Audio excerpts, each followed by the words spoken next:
In this modern age, Perfect. too many people have lost sight of the true meaning of Christmas. Mom! Hush! Shut up, Ralphie. So now, in the spirit of the original, Me to you! Stop! tradition, American Christmas, Thanks a lot. MGM presents A Christmas Story.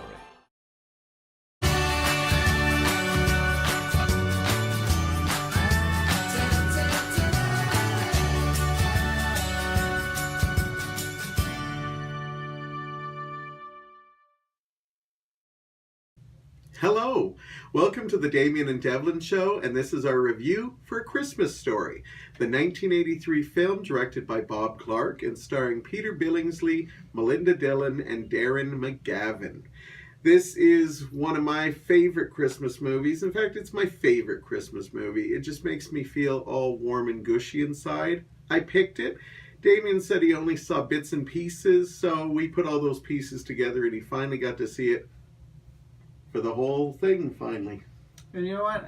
As much as honestly, when I found out, he told me it was made, you said 1983? 1983. 1983, I was actually kind of surprised. I thought it was made much earlier than that. I thought it was actually a 50s or a 60s movie, just based on how it was filmed. Actually seeing it for the first time fully now, I'm quite pleasantly surprised. It's not as bad as I thought it was going to be. Just seeing bits and pieces of it on TV here and there during the Christmas season and whatnot. TV stations will play Christmas Story all over the place. You get the commercials thrown in there. It just never really appealed to me, but knowing that it's really special to him, I thought, hey, you know what? Let's check it out. This is a movie based on a whole bunch of short stories by a man named Gene Shepard. He's actually also the narrator in this, which made it even more special. And there's a lot of narration in this. And what I love about this movie is that it's not really like, it tells a big story, but it's vignettes of multiple stories. So you don't feel like it's paced as a movie. You just kind of feel like you're just kind of watching stories and lives unfold. This was originally released in '83. It's kind of an American-Canadian film because Bob Clark, although he's an American, he went on to become a Canadian citizen, and he's actually known for being a Canadian director. He also gave us the other great Christmas classic, 1974's Black Christmas. A little different than this one. Anyhow, a little different than this one. But what I love about this is this came out and was a major flop. It didn't do very well, like a lot of big Christmas movies that are endeared to our heart. It actually came out just before Thanksgiving, and it was only in 100 theaters by the time Christmas even got there. So American it didn't or do Canadian Thanksgiving? American. So closer to Christmas. So closer to Christmas. November. Right. Okay. So this is kind of a weird movie because they bill it as an American, but it also won a couple of Canadian movie Genie Awards as well. So I like to think of it as Canadian because I like to think that something this awesome is Canadian. Anyhow, TBS was the one who really got it started. It started getting a cult following when it started playing on pay TV and stuff. That's where I saw it, on TBS. But yeah. TBS started doing 24-hour marathons where they just play this movie 12 times in a row. And basically it got in people's psyche, and now it's become a beloved classic like White Christmas or It's a Wonderful Life or Christmas Carol with Alistair Sims. It's considered one of the best. And yeah, do you want to get into your positives for it? Like I said, I thought this movie was filmed way back, maybe in like the 60s, 50s. I didn't really know. So I was kind of apprehensive towards this movie. I did actually make note of it at one point. Just the way that it's filmed, there's that glow that most older movies have, and that's why I thought it was like that. But knowing that it was actually filmed in the 80s, set in the 40s, that actually boosted it up with me and became one of my positives, because not only is it so correct for the time period of the 1940s, and you don't know whether it's early 40s, late 40s, it just says 40s. And I mentioned many times, not only does it look like it's older, but it feels like it too. It doesn't just seem like they're trying too hard to shoehorn, oh yeah, no, it's the 1940s. It actually feels like you're dropping in on a family during Christmas time in the 1940s. Yeah, I'm going to make a little point. I hope this doesn't ruin it for you. I would say this is after the 40s, like late 40s. Late 40s? Okay. You know, when you see like the prosperity after the war, that's what I would think. You know, you're right on that. Yeah. See, that's Because my dilemma was. Is yeah. I didn't know whether or not it was after the war in the 40s or before the war in Because the 40s. Because people had more tight Christmases, but there's a lot of like gluttony at some of the points. You're right. Yeah, and I you're think absolutely prosperity was in the air after the war, so I'd say later. Yeah. I'll give you that. Okay, so even still, like I Yeah. still stand. It feels literally like it's in the 40s. Just there were things in the background with regards to like cleaning supplies for the dishes. They're not a focal point by any means, but I was pointing them out, and I was like, wow, like look at that. And the real big kicker for me was they showed a picture, or not a picture, but they showed a scene where Ralph, the little boy, the main character, he goes into his parents' bedroom. There are two separate beds, and I turned and I was like, what the heck is this? He was really freaked out Like, by that. what? Like, They didn't sleep together when they were at in least the 40s? twice. Oh my, wow. They had 2 kids. That's Yeah, why. that's a different kind of Christmas story. But I was just, whoa, like this is so old-fashioned, because I knew there were things like that in the past, but like just Bob Clark, he did his homework with regards to setting this all up. Beautiful set pieces, beautiful scenery. I really enjoyed the soundtrack. I love that it gets so stressful at times with the soundtrack over the most minute thing, because in a kid's mind, it's almost the end of the world, or it's so super important, and I love that. I also love the fact that the daydream sequences, because like kids have these wild imaginations, and I literally feel like I'm inside this kid's head at times with how he's daydreaming. I felt the acting by some of the kids, not all the kids, some of the kids was really well done. Especially with Ralphie and a couple of his friends there. There was, I'll get into it a little bit later, but there's a couple of kids actors that I felt like were just so annoying, and I was, why are you here? But overall, like, just the amazing set pieces. It felt really warm and loving, and I felt like I was a part of this family. And I think that's what Devlin here was going for, was a nice heartwarming adventure for Christmas, and I truly did feel like a very heartwarmed kind of setting going on, so I enjoyed that very much so. Is that your positives? For now. Yeah, no, you had a lot of good ones. Yeah, Bob Clark did an amazing job with this. His attention to detail. I like that he took chances with this without really taking chances. The thought of having so much narration in a movie, you almost think that might not work, but for some reason it makes the stories of the vignettes even more sweet, because not only are you seeing it from Ralphie's eyes, but the stories are being told by adult Ralphie. And so we're seeing the innocence of Ralphie, but we're hearing it through adult narration, and it's really well done. And you can tell this guy was a writer. In fact, some of these stories, before they became a movie, were actually published in Playboy magazine. Oh, wow. Yeah. I read that little snippet that Gene Shepard had some of his work posted. So Christmas stories were from Playboy. Maybe that one with the leg, for sure. As I said, so much attention to detail. And anybody who grew up in any of that kind of... Like, I think even if you grow up even in today, there's little things that you might pick up, like just the way your parents do things. It might be set more old-fashioned, but it shows you how, you know, things haven't changed that much, even though visually they may have changed, technology they may have changed, but the way that families still kind of act like families. And like, because this isn't like a perfect portrayal of families. You see everybody's flaws in it, so it's a really great script for that. I love the casting in this. Peter Billingsley as Ralphie is just... Again, when a movie is carried by a kid, yes, you're right. Not all the performances are a standout with the kids. But if you don't nail the lead kid, you've got problems. And this kid doesn't even feel like an actor. No, he did some commercials, and he did some other TV shows and stuff. But he just feels like a kid that you would see anywhere. And I think he's a kid that you can relate to. He doesn't feel like a Hollywood kid in any way. Just, a cute kid that you're cheering for and hoping for and a little concerned for. Darren McGavin as the father is wonderful. I when I first saw this, I thought he was a little gruff, but he reminded me of my own dad, like gruffness, but at the right times, sentimentality. And the mother, Melinda Dillon, doesn't get enough credit.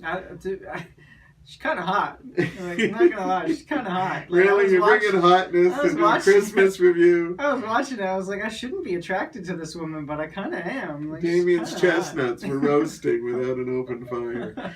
But no, okay, you're allowed to say that. Kind of hot. Anyhow, music. You made a great point with the music. They don't even use a lot of big name music, but the background orchestral pieces are wonderful. A lot of the times they actually use stuff that they use in Looney Tunes. I remember just reading an article about how Looney Tunes actually helped us with our culture, because we didn't realize they were using classical pieces and old-time songs. But there's scenes where like these dogs keep running in and they're literally using stuff that Looney Tunes use. I think it's like shortening braid. And it's just, it adds to the animation of this film and makes it feel like it's a 1940s film, but directed in 1983. It's just so magical to me. And it's heartwarming, but it doesn't get slow. They move through the short story so quickly that you realize, oh my God, we're almost near the end. I had no idea that there were different stories. It was all seamlessly blended together. It was very well done. Yeah. And as someone who does monologue shows and short stories, I love that short stories are coming back. You actually see storytelling making a resurgence. Look in your town. I'm sure you'll find nights where people are telling personal stories again. And I love seeing this. It makes me want to go out and like think of stuff. And I love any movie that makes you think of your past or your future. And so that's my positives on it. I love this movie. I can't rave enough. Yeah, no, I like I said, I went into this movie thinking I'm not gonna like this, and it turns out I kind of did like it. I do have a couple of things that bothered me about it. Specifically, the one thing that stands out to me that I really did not like is that one kid. He was the bully. I can't remember his character's name. Scott Farkas, played by Zach Ward. Oh, God. Like Toronto actor, I believe. I could be wrong. What an ugly little kid. Like, no wonder he became a bully. I'm glad that at one point, like, he gets his comeuppance. I'm not going to go into what happens, but God damn, did I just want to... Sure, he's a nice guy in real life. I'm sure he is. Still gets recognized though. Like, well, if you ever see him, you can tell it's him. Every time I saw his face in this movie, it felt like nails going down a chalkboard. That's how annoying it was. They succeeded then. They found a character to make you feel bullied, and you weren't even in the movie. No, it's not that he was being bullied. It's just like, you're not cool to look at. Like, you're ugly. Go away. But regardless, he was annoying. I actually found his little sidekick to be more entertaining than he was. There's also a scene in it between Ralphie's brother and his mom, where Ralphie's brother's not going to eat, so his mom does the whole parenting manipulation thing, like, show me how the little piggies eat. And I was just like, a bit much. Yeah. This whole scene is so awkward and gross. And I was, it's like... If you've seen the movie, you know exactly what we're talking about. What am I watching? Like, I literally left the room for a second and came back, and I was like, what am I watching here? And then there's another... One of the only daydream sequences I didn't like was when Ralphie has his Red Ryder BB gun, and his parents and brother are hiding under the table, and he's got, like, suddenly this southern accent, and he's going, what seems to be the problem here? And he's, like, spitting. And I'm just like, what is going on? And then there are apparently like these thieves that look like the Hamburglar that are coming into the yard. That's what burglars look like. What is happening? I just like, it just took me out of it. And it was so cheesy and lame, I didn't enjoy that part. Other than that, though, like, truly I did enjoy the movie. Just a couple of things. There were a few things as well. There's an alley that the kids walk through to get home and to school, and this is where the bullies come and get them. And constantly you just see a random scene of the kids walking or running through, and it would be in really fast motion. And I'd be sitting there going, why is this necessary? why is this here? Like, we know the bullies are there. We know that this happens. Why is it constantly there? So that frustrated me as well. Those are good ones. I give you those ones. Yeah. I don't have a lot of negatives for this movie. I do agree. Some of the dream sequences are a little over the top, but I like that they made them over the top to put away, like, to keep the reality even more. So they really did up the ante. I don't think they're necessary. I'd like to see a couple more sentimental things. They do go a little over the top, but again, I like that kind of stuff. I don't know if the major award, the infamous leg lamp, that's a little racy. I'd like to have proof that that was actually from the 1940s. Electric sex. Yeah, because I love it. I love it. I love that you can buy ornaments and that it's like it's almost as big as Charlie Brown's Christmas tree now. But I found that a little like I don't know if they would have had that racy an item in the 1940s, but I still enjoyed it. Again, as I said, if I like a movie, I can give them stuff. Besides that, I have a hard time finding negatives because I just find it so enjoying. Is it a negative that I wish it was maybe 10 minutes more? Like, I could have handled a couple more stories. Is that a negative? Maybe, yeah. I don't know. It just goes so fast. I want more. And it's a great film. And it'll definitely put you in the Christmas spirit. Though I do know there are people that might not enjoy it as much, and I can see that. But I don't know. I think the power of this movie is because it's nostalgic, and either it brings them back to a simpler time, or I think it makes you kind of wish for a time like that again. And I think that's the popularity of it, because we now get, like, I'm not saying our Christmases are not as, like, they're still wonderful, but it's so time constricting now, and we don't enjoy all the nuances. It's wonderful to see a 90-minute movie that looks at everything and just takes its time remembering it. And sometimes our schedules are so busy, we don't have time to enjoy those moments and think, wow, I wish I could have just sat around and, enjoyed the moment. And I think that's why this movie gets more endearing as it gets older, is because we wish for simpler times like that, where life wasn't so busy and stuff. I don't want to say perfect, because I think Christmas Story, the best part of it is the fact that they tell stories that aren't perfect.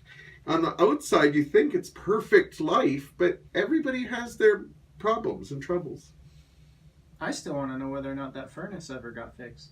Yeah, I think that's a continuing story. Christmas Story 2. There is one. Be warned. I refuse to go near it. There's actually a sequel? There's 2 sequels.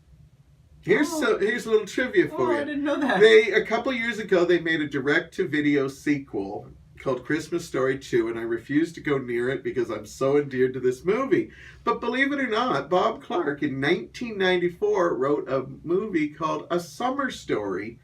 That is a summer movie, does not have the original cast in it, but there is technically sequels to it. But I can't review them. I haven't seen them, but this movie is so high in my likes, I'm afraid that the bar is way too high. Way too high. Guess what we're doing? Oh, yeah. Guess what we're doing in the future? Hopefully celebrating Christmas. Yes, over the next couple of weeks we will be. Here we go. We'll switch it up a little bit. What do you give this movie? I have to go 4.5 out of 5. Wow. I was considering giving it a 5, but no, I'll go 4.5. I don't know. I think you made me worry about my 5s, but they're coming. They're coming. I'm going to give them away. I'm going to make it rain 5s. Yeah. 4.5 I'll go. I think it gets better every time I watch it. All right. No, fair enough. Like I said, I've said this a couple of times now, but I honestly thought going into this I wasn't going to enjoy it. Turns out I actually did enjoy it, and just with everything that I've said about it so far, I give it a 3.5. 3.5 out of 5. Very cool. That's our review of A Christmas Story.